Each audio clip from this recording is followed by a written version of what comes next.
Hi, this is Wagner attorney Stuart Erickson, and we are going to discuss kind of the pros and cons of a plea bargain. So if you're charged with a misdemeanor or a felony, the state of Oklahoma will give you a plea offer. The plea offer could be 10 years in prison. It could be 5 years probation. It could be 5 years deferred, where after 5 years you could get your case expunged, dismissed and expunged. It could be 5 years of a suspended sentence. It's freedom, probation, but a conviction right then and there after the plea and sentencing. So that is always the decision. You know, people want to know, do I take the plea or do I continue to fight this? And there are a lot of pros and cons to it. If you're facing a 25-year plea bargain on a violent offense, and the state has good evidence against you, and the state later has maybe finds some weakness in their case, but they still have enough, they think, to convict, and even you may think that they have enough to convict, but they lower the plea offer to 10 years. All right, you know, if their initial offer was 25, many times they will come down to resolve a case 10. All right, so now you decide, you know, if I take this to trial and there is enough evidence, you know, the jury could really whack me. The jury could give me 20, 25 years.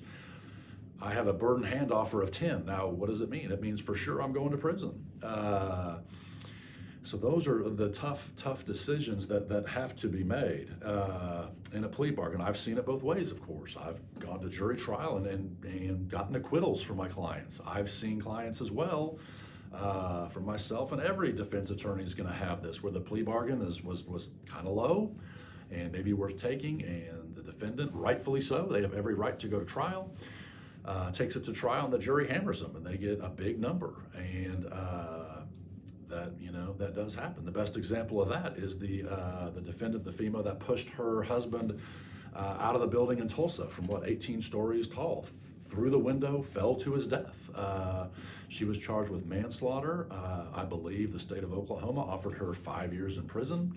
She said no, went to trial. I think that jury gave her, and this all can be checked out, but I think 40 years or 25 years, something pretty big. And so she turned down 5 years and got convicted anyway, got a big number, and of course, sadly enough, she ended up killing herself in prison.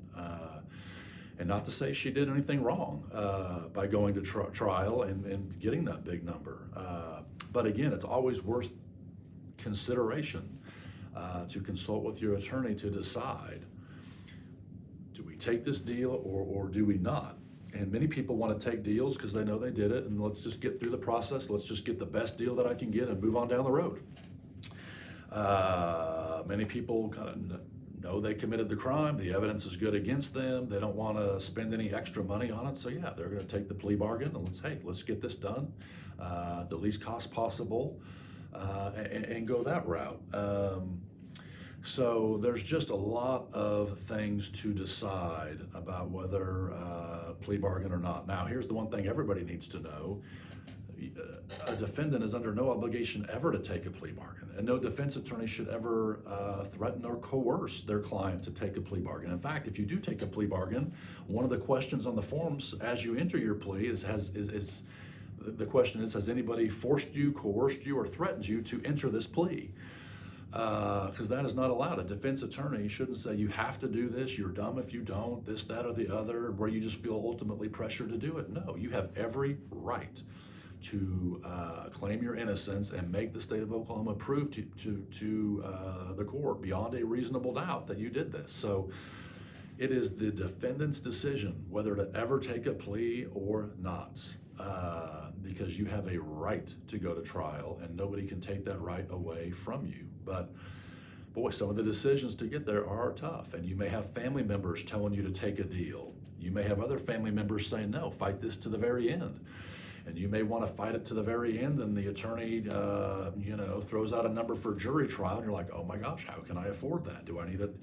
It can be a complicated, stressful time, but that is where you need to know, what is it I want to do, and how do I get this accomplished? Because nobody can force you to take a plea bargain. So kind of a tough situation. And my guiding parameter on that is usually is as I ask my client to look at their entire life. You know, if the evidence is strong against, and there's a very low plea bargain offer of say maybe 2 years in, well, how's that going to affect your entire life versus potentially going to trial and getting a 20-year sentence? How's that going to affect your life? So these are all just factors to consider on the plea bargain situation, which is tough, and you would need guidance and counsel from an attorney, and you would obviously have one. If you're charged with a criminal offense, you would have an attorney. So questions about that, reach out to me at wagnerlawyer.com, Stuart Erickson.